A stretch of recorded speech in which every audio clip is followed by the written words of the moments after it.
2, 1. Hi, it's Nick and Jason again with podcast 3. We're going to talk about sciatica. For those that have just tuned in, so my name's Jason. I'm the Clinical Director of Regeneration Physiotherapy. We've got a few clinics around Yorkshire, and we're mainly based in Ultraflex Gym Normanton in Roundhay. And this is my colleague Nick, who's the Clinical Director of the Physio Health Clinic, who's also got a few clinics around Yorkshire. And we're here going to talk to you about sciatica. So let's kind of get rid of some of the fog. Let's understand what it is, how it's affecting us, why it's happening. It's almost like the biggest myth and the biggest load of nonsense surrounds sciatica, because everyone has an opinion and everybody who's had it has an opinion. And the point is, sciatica is not a thing. So sciatica is just an irritation of the sciatic nerve. Sciatica is not a diagnosis, you mean, in terms of... Yeah, exactly. It's not a cause of... Sciatica basically is a symptom. You're describing a symptom. You're describing an irritation of the sciatic nerve. The diagnosis could be from multiple sources. Loads of things we'll talk about. But a good analogy is like a broken nose. So sciatica is more like a broken nose. Something has happened for it to exist. So if you met somebody who's got a broken nose, you'd ask how that's happened. And that doesn't seem to happen with sciatica. You go, I had a broken nose one time. Someone told me to stop walking into doors. And the other guy says, me too. I had a broken nose one time, but I had to stop getting punched. The advice doesn't really help each other, but the thing is, something external has occurred for this to happen. So, what is a sciatic nerve? So, it's just the longest nerve in the body. Yeah, I've tried to kind of whip one up here with Bob and a little bit of TheraTubing. The point is, it exits out of your lower back in three places, and then it kind of cords together, goes through your glutes, through your bum, through your hamstrings, down into your leg.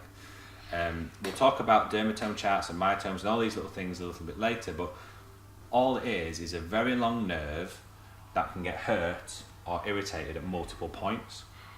So symptoms of sciatica can vary from pins and needles, different parts of the leg, focal lower back pain, loss of muscle control, muscle strength. Basically, the nerves are like your power cables for your body, so they supply strength, sensation, give you feedback on joint position. And if you've got a problem with the nerve, then it can cause pins and needles, numbness, tingling, loss of power, weakness, lack of coordination, all of the above, pain as well. So when people are saying I've got something going on down the back of my leg, that's usually the sciatic, or could be the sciatic nerve, and they're describing an irritation of that power cable going in that part of your anatomy. It's not what's wrong with you, it's just the symptom. You've got an irritation of your sciatic nerve.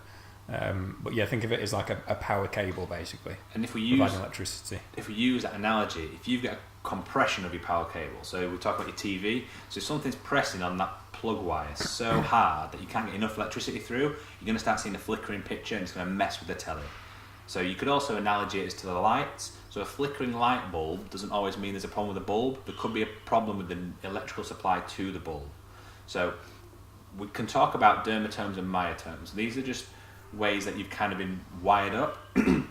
So, part of a sciatic or a neural exam will start to go through getting different muscles to press against it. So we'll test your strength in the different motions in your leg. And we'll also do a sensation test down different parts of your leg, because whether you believe in God or evolution, the way you're kind of wired up, there's a chart. And we'll put that chart up in the video so you can have a little look. But if this expresses to you, have a look, because what it means is we can track where that nerve goes. So we can get an idea of which element of the back could be affected by which part of the nerve is coming out from between which vertebrae, or vice versa. We can track it down through piriformis, through hamstrings, etc. So with knowledge, and you can learn, that's the point of today's podcast, you can start to peel away and actually get into the what it could be and where the problem could lie. But for you to have symptoms, something is affecting that power cable. Now that can be a plethora of things. We tend to hear disc a lot. Now discs don't slip. So disc. What? I know. It's almost saying that's almost like a scary thing, and I almost expect to get a load of backlash. But what would be when someone explains the slip disc? What does that actually mean? So the term slip disc normally comes in because someone's disc has protruded a little bit and therefore touched a nerve. So if we look at our man here, you've got discs in between vertebral bones.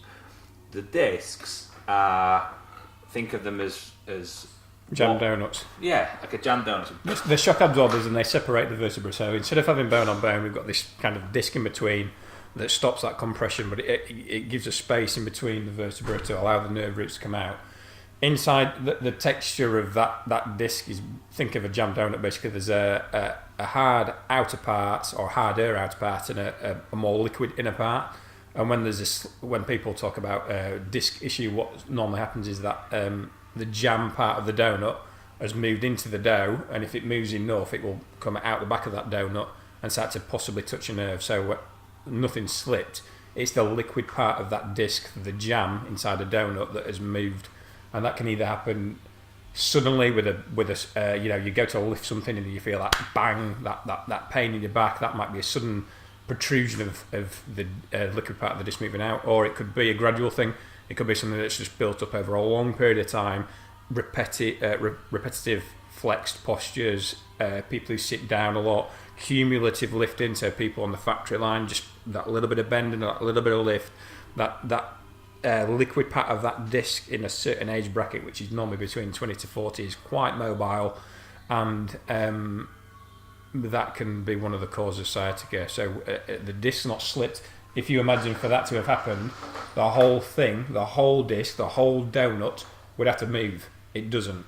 The inside liquid part of that disc, it starts to move. What's it made of, the liquid part?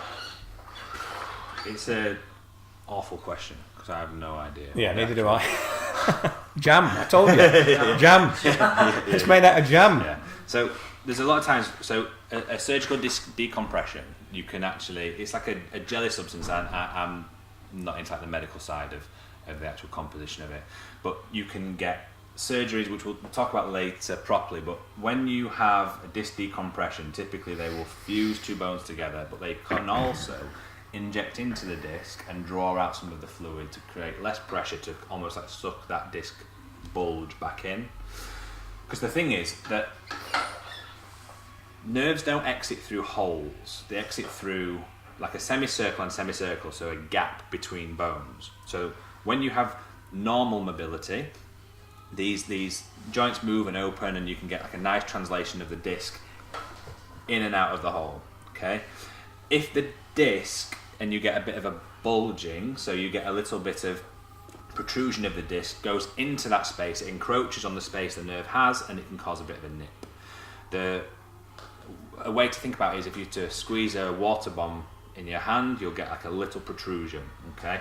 And that can be because, like Nick was saying, it's getting pushed through, or you can create a negative space, a negative pressure of space. So if one vertebral joint is opening too much, and potentially because other ones are stiff, so this one's opening too much, that creates almost like a sucking effect that encourages the disc to move into the space that you're creating.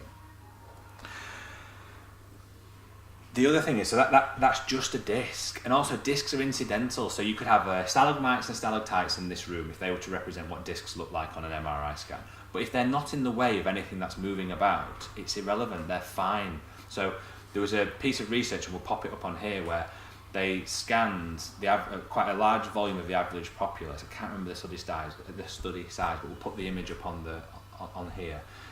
And 83% of people had a disc that was identifiable on the scan, but no symptoms, because it doesn't always, we're not like perfect. People will have little bits of protrusions here and there, little bits of extra bone growth, but it's just if it's in the way, if it's significant enough to cause that compromise, the press on that cable.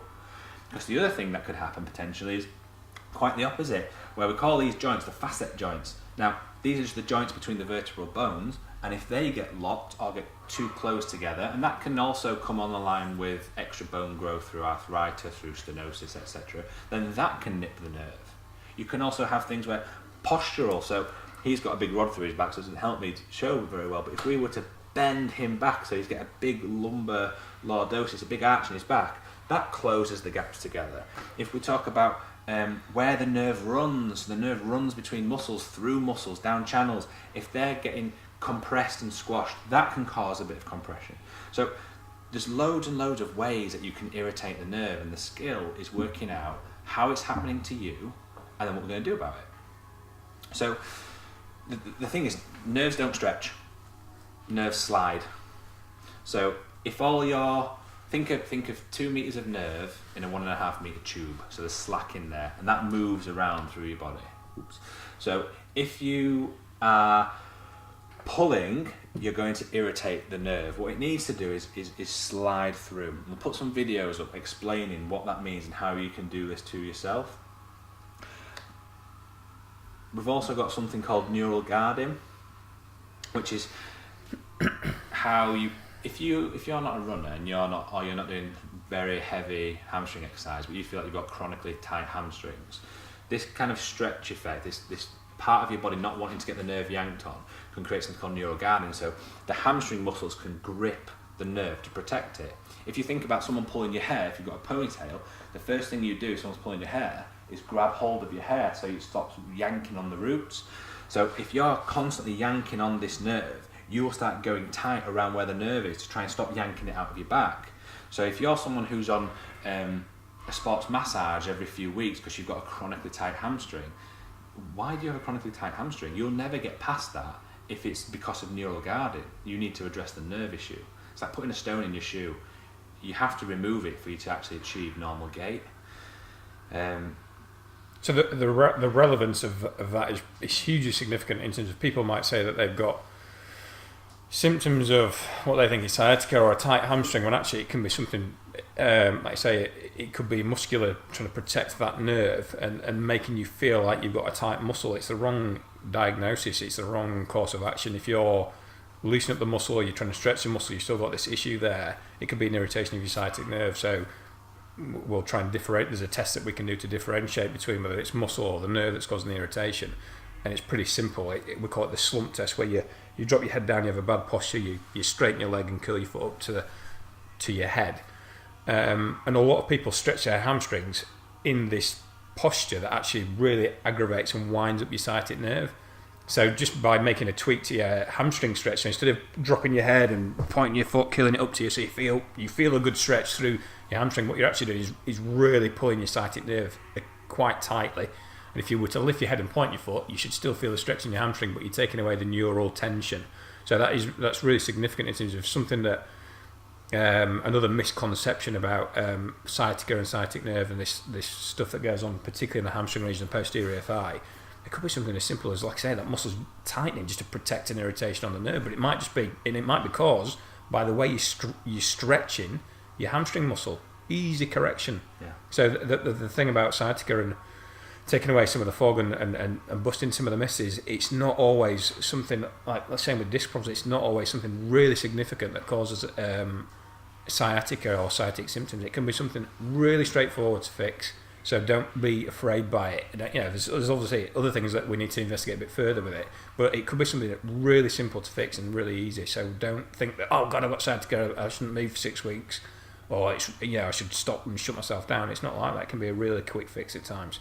And that's the thing, that the education's key. So it could be something as simple as your car seat. It sounds awful, we're not trying to advocate you go buy new cars, but if you're sat in a slump position, constantly trying to press your back open, and you've got a long commute, or you're often sat in traffic and you're in that neural tension position with bad back posture, you're never going to get away from that until we look at addressing that component. So again, it's just like the game of Guess Who. It's just picking away why and how is your nerve getting compromised, and then what we're going to do about it.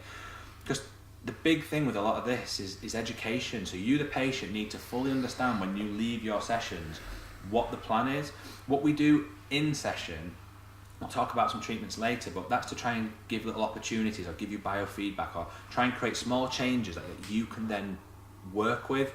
So the majority of fixing or helping resolve sciatic pain is helping to encourage you to fix yourself. And we support that, but all the the NHS gives a pamphlet of exercises. There might be the best exercises going, and a lot of the time we give the same ones because they're what your body needs to do.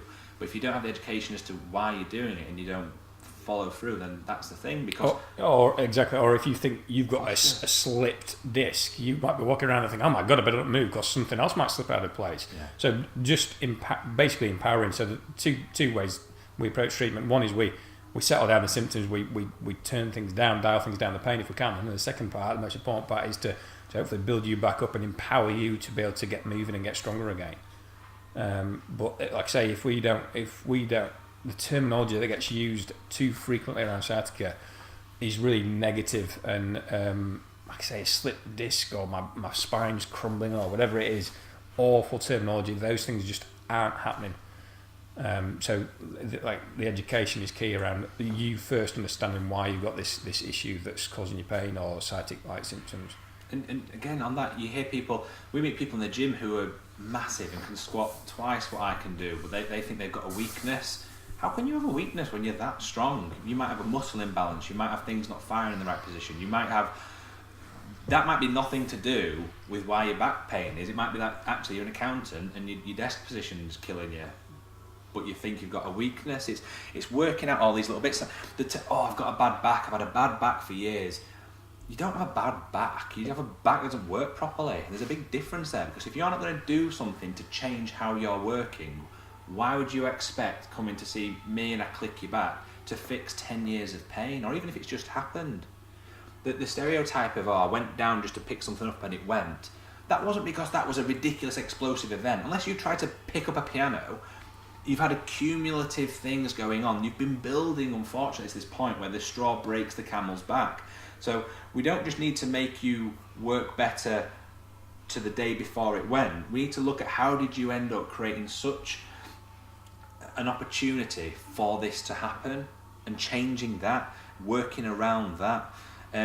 Posture is something that almost seems like a nag, but if we think about in what position you're set up can be affecting your nerve, then actually for you it might be massively critical. But again, just understanding why and how to dissociate it.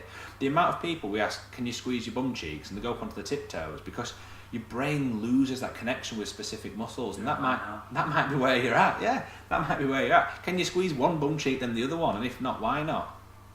Just learning that muscle control. If you can't do it consciously, how would you expect to do it subconsciously when you're going to then pick up that pencil from the floor?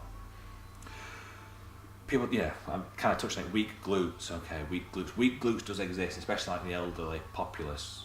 The CSP, our governing body, released a piece of research that said you can lose up to 3% of your muscle strength every year after 30, unless you're doing something about it. So that's why I'm so weak. Yeah, I know, that's my I did wonder. I know. So what's that, so 3% a year after 30. So that's just because as the aging process is basically cells don't repair themselves as quickly. That's what aging fundamentally is. So, and muscles get stronger if you create a little bit of damage, so you have to build them bigger. So you have to create a need for a bigger muscle by making it work hard. Use it or lose it exists in muscle tone. But so if you have lived the exact same active life, you're still going to get on that slippery slope down if what you do stays constant.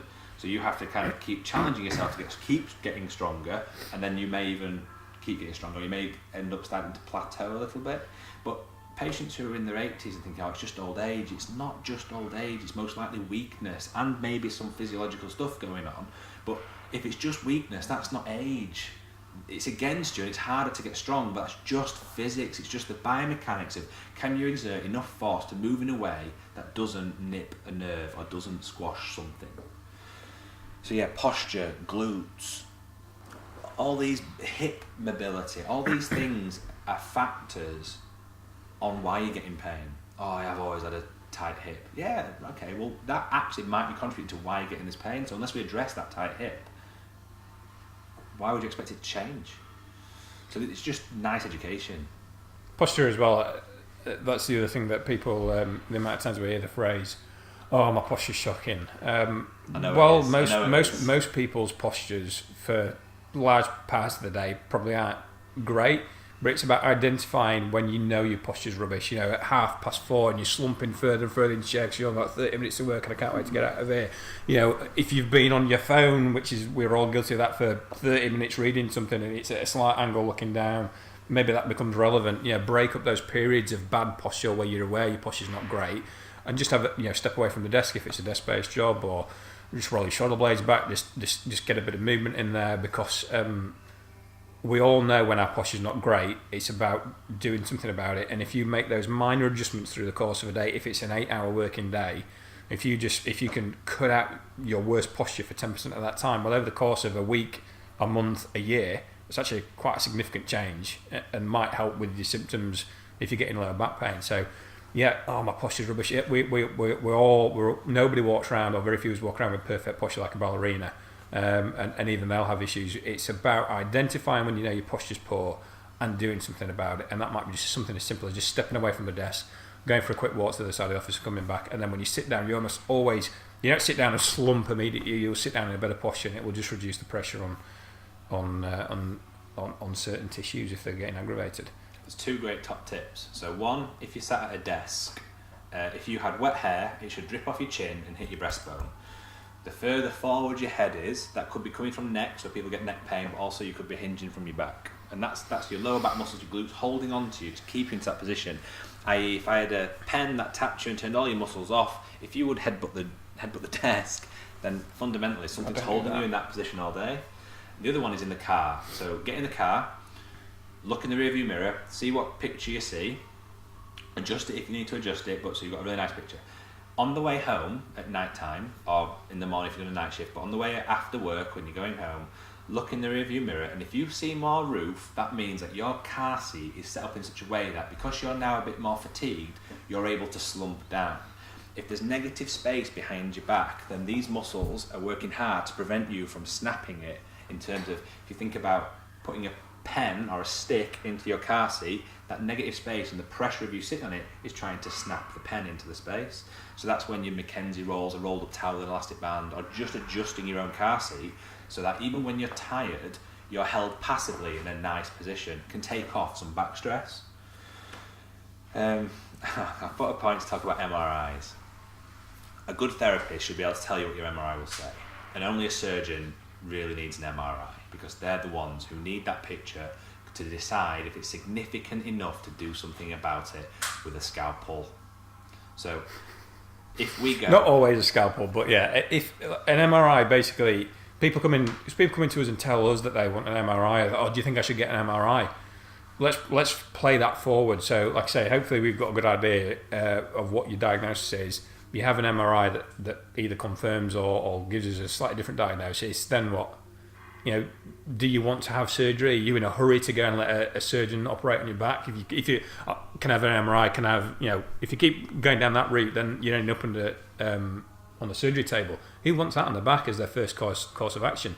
Let's try and get you right first. Let's try and pick away at this picture and try and get you moving better, or do some techniques and manage it conservatively, rather than racing through this MRI and then see a specialist, and then the specialist will almost certainly say, well, you try some conservative management first, but yeah, we can do this. Who's in a hurry to have an operation? But also an MRI, that information without context is irrelevant. So you don't take your car to the mechanics and go, will you just fix it for me? And they go, oh, we noticed like the horn wasn't working properly, so we put you a brand new horn on. Like, oh, my problem was with the lights. Like, well, they're not connected. Yeah, but I noticed a dodgy horn, so we fixed that. If your MRI is a blanket MRI, i.e. what's in there, what could cause me pain, you could show us an MRI and say, well, all right, there's a bit of a disc bulge there, it's not impeaching on the thecal sac, but maybe it is, so that could cause it, and there's a little bit of dehydration in that disc, that's going to narrow the facet joint, okay, yeah, maybe it's coming from there.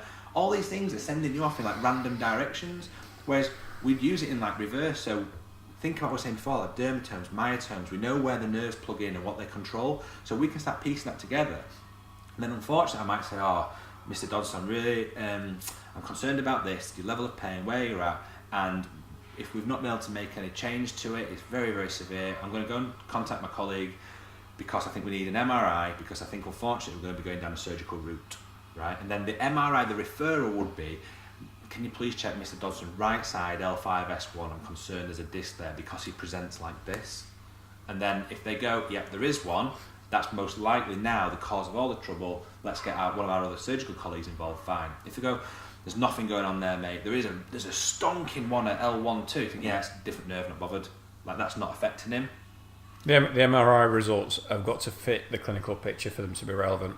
Because as we said, there's a study that shows that even people without back pain symptoms, they're having things shown in MRI that could be deemed significant and could cause back pain, but they've got no symptoms, so it's irrelevant. So if we get to the point where we're sending you for an MRI, like James said, we should more or less know what we're looking for in the first place. That's why we're sending you. But it's not responding to whatever it is we might be doing. So can we just make sure, or just see if there's anything else going on with it? But yeah, an MRI can cloud a lot of people as well. So again, part of this empowerment, trying to get people to have the knowledge and the ability to sort themselves out, manage things conservatively. It's all around education, but the MRI results have got to fit in with your clinical picture. Otherwise, the MRI results are irrelevant. I've seen that many a time. That if they get the MRI and then something else flags up. The other thing about MRI is sometimes people have come to us who've had an MRI 2 years ago, and we say, "Oh right, what did the MRI show?" I think it showed I had a couple of discs slipped. At what level? L3, L4. People can't even remember. No, my discs have crumbled. People can't even remember. So, but again, that's possibly not the person's fault. That's the case of actually, it wasn't really explained to them at the time what exactly that MRI showed, and not only that, how significant it was for them at that moment in time. So an MRI might show something, but like we just said, it might not really be that relevant. But that person's walked out of that appointment thinking, "My God, I've got two things at that level that are narrowed, that are deep, compressive, or that it's irritating my nerve." And that's the thing that they take home from them, rather than thinking, "Oh right, I've the MRI shown this, but actually it's not that relevant. The specialist has told me so. Therefore, I've been working on this in the last year or two." It's not, and that doesn't happen. People come through with an MRI result that they don't really understand. Yeah, or they don't believe it. They go, "Oh, I saw this guy. He didn't know what it was. MRI didn't even show anything." As if that person's a special case. And you might be. There are like crazy things that happen all over the world, and that's the beauty of science, I suppose, is that we'll pull them in and learn about it. But most often, it is a mechanical problem. If your disc has got a bulge, and there are different levels of bulge, we don't talk about it because it's not really relevant in terms of where you go with it. It's how has that happened to you? So if you're stiff further up, and then you've got one joint, so your spine should move a little bit like a bicycle chain, different degrees of movement through each joint, but each link moves a little bit. So if you're going denied, stiff, denied, stiff, denied, stiff, the first one to move will move the most. So think of a bamboo cane. You bend a bamboo cane, that it'll bow. Okay, if you put a bit of pipe on it and then bent it, it would snap at the end of the pipe because the pipe acts as a force multiplier.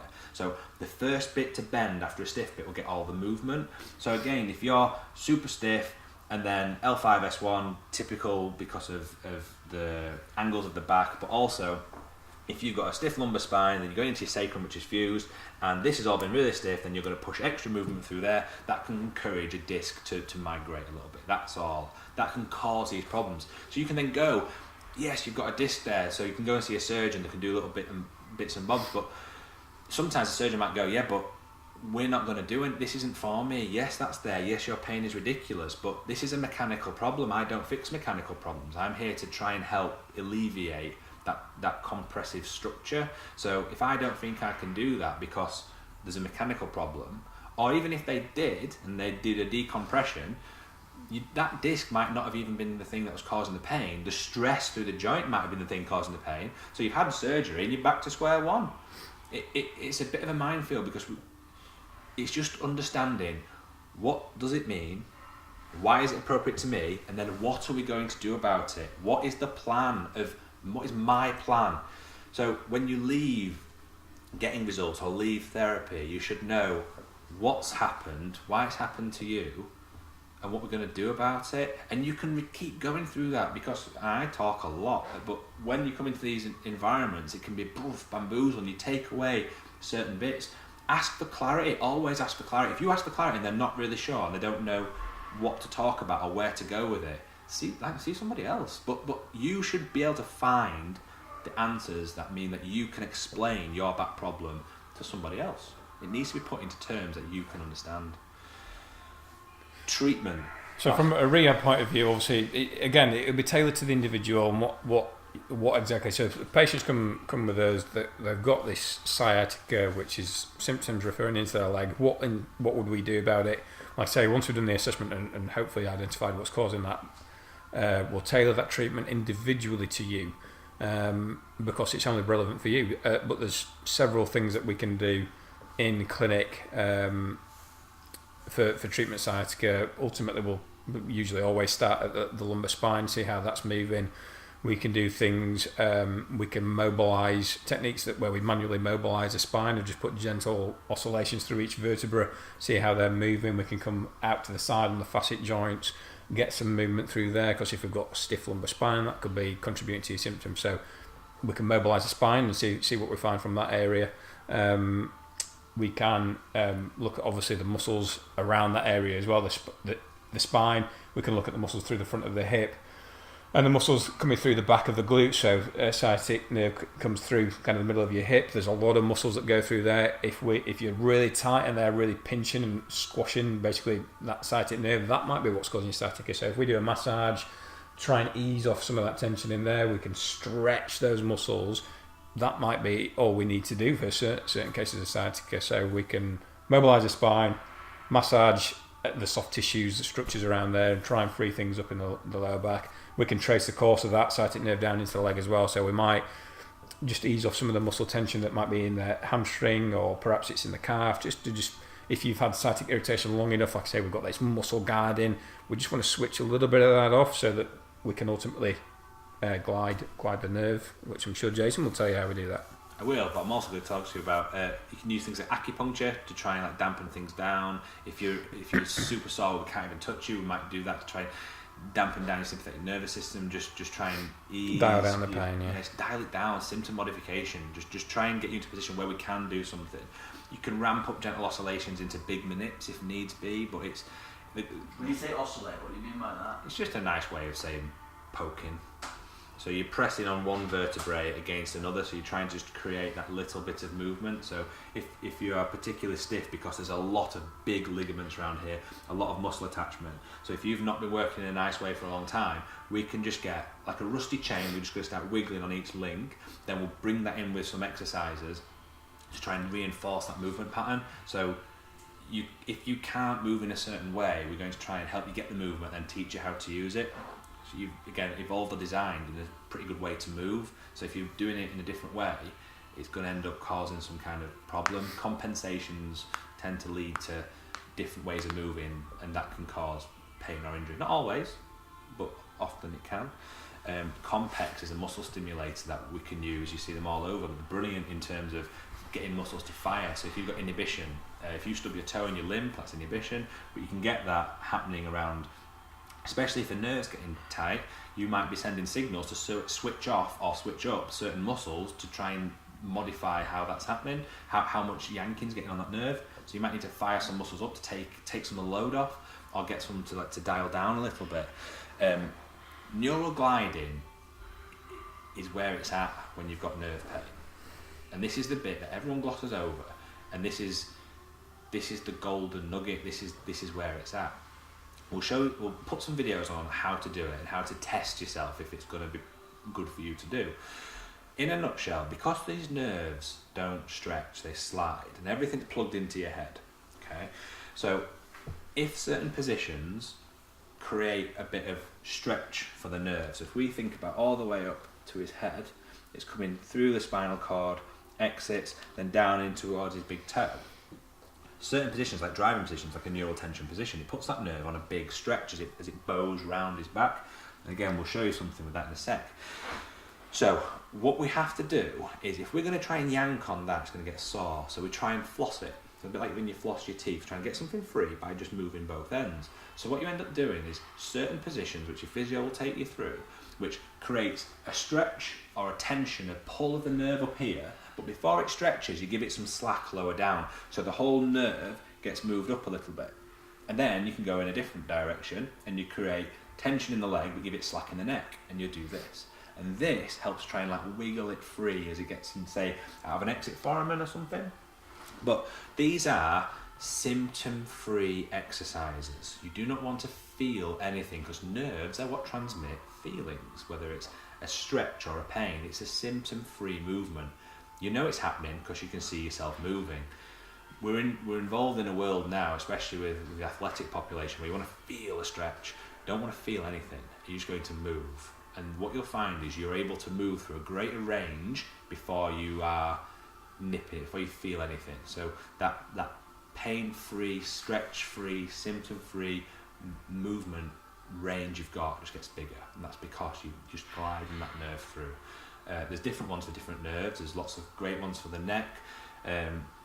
We tend to use two main ones for the back. So one's a sump slider, and then one's a derivative of cat-cow, really, which yoga have nailed. It's a great move, but nobody can go wrong doing these. So if you do experience sciatica, this is something you should try, and as long as you're doing it symptom-free, you're almost guaranteed not to irritate it. But that's going to help you glide a nerve and just try and free it off. When we deal with nerve pain, especially sciatica, that's like, indicative of travelling down your leg, you can get something called centralisation. So as the nerve is less squashed, it's better able to tell you how unhappy it is.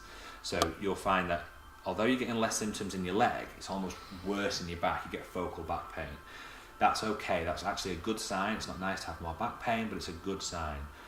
What you want when you've got nerve irritation is it to come away. So you want it to come centrally, come back towards the middle, back towards your spine.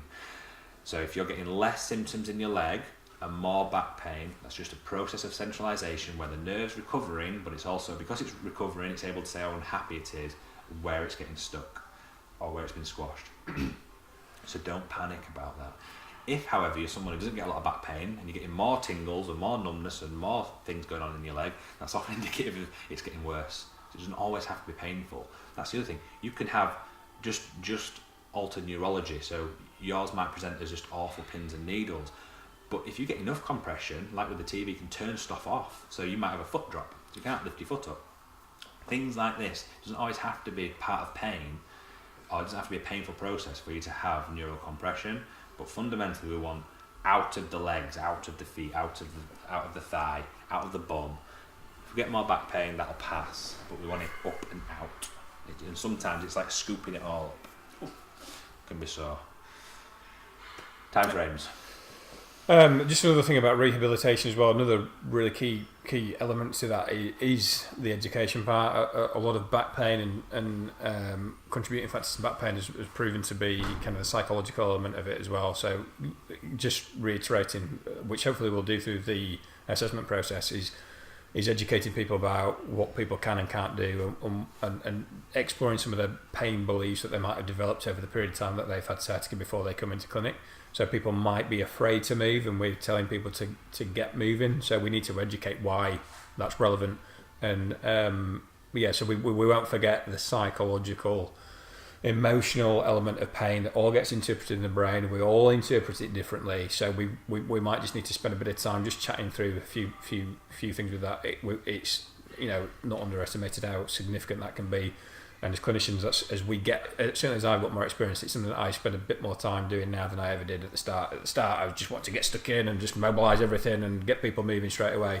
It's not always appropriate. Sometimes we need to spend a bit more time on the educational side of things. So that is part of the treatment as well. We'll talk around what you're afraid of doing, what fears you might have developed over X amount of time that you've had those symptoms, and just try and empower you as a patient to get things moving again and reduce your pain. So that's another element to the rehab that we do. Well, time frames are, sorry, go on. I'm going to nip back in. So our other colleague, Doug Bodie, who works in Roundhay, so he used to be the chronic pain specialist for Leeds, and he's now more involved with education for the hospitals, but he still works in practice with us.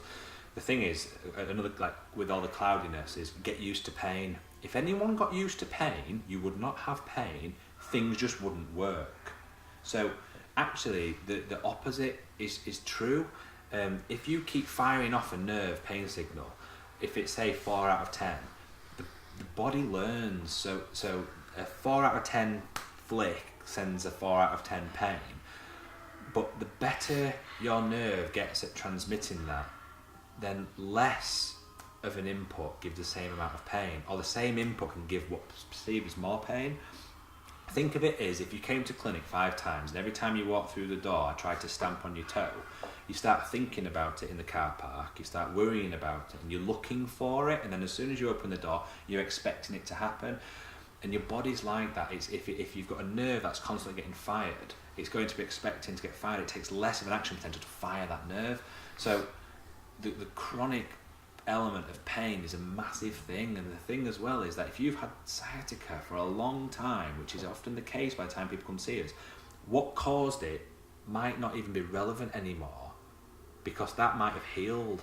But you've been in such pain for so long because of how you compensated for what happened to you, that it's a different thing that can exist.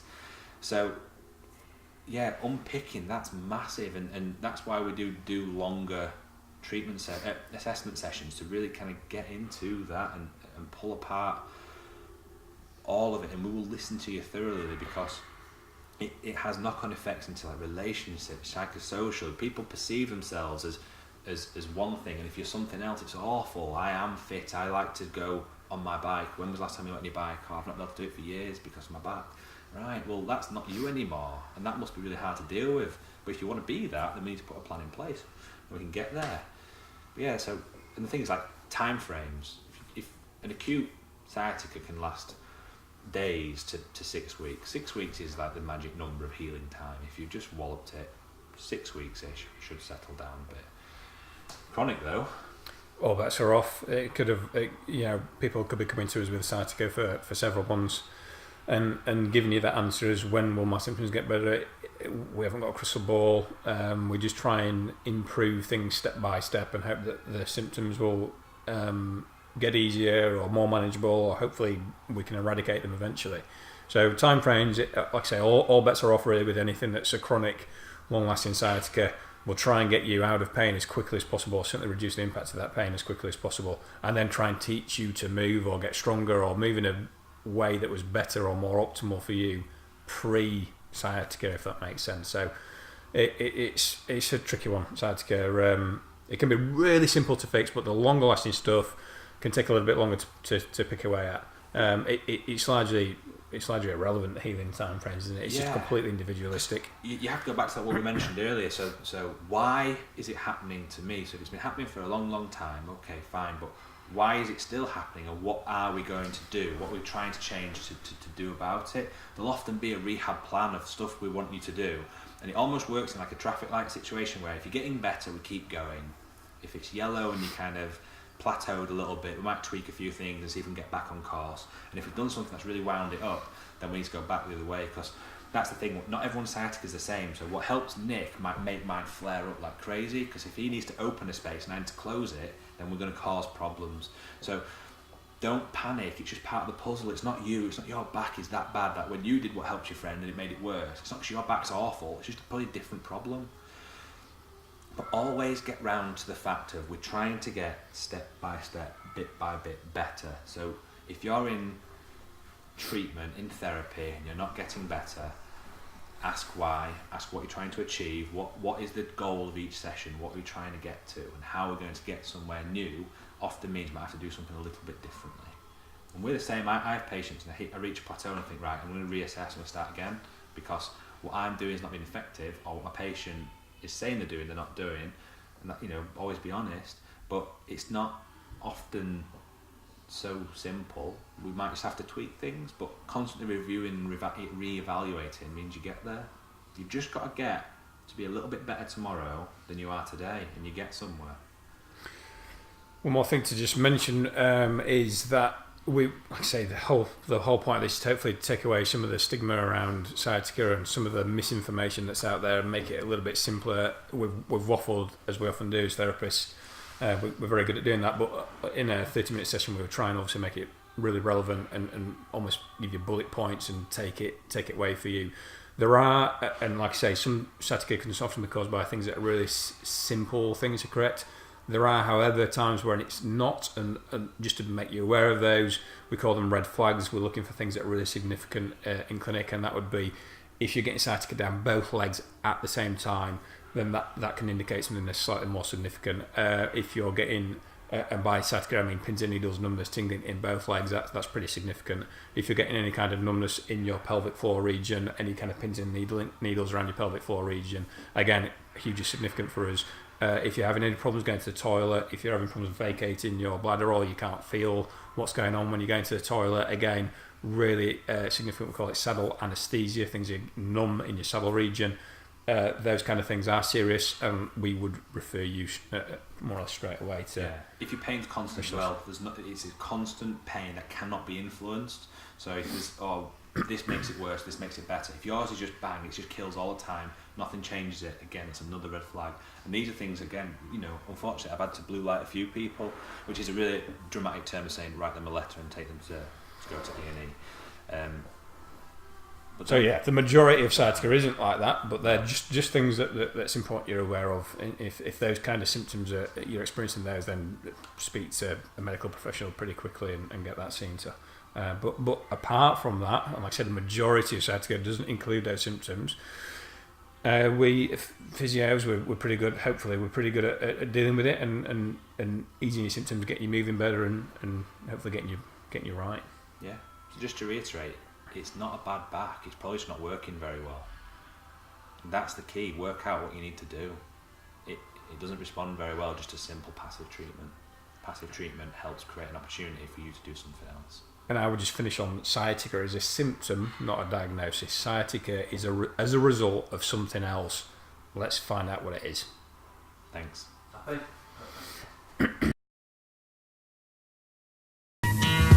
What it is ain't exactly clear. There's a man with a gun over there, telling me I got to beware. I think it's time we stop, children. What's that sound? Everybody look what's going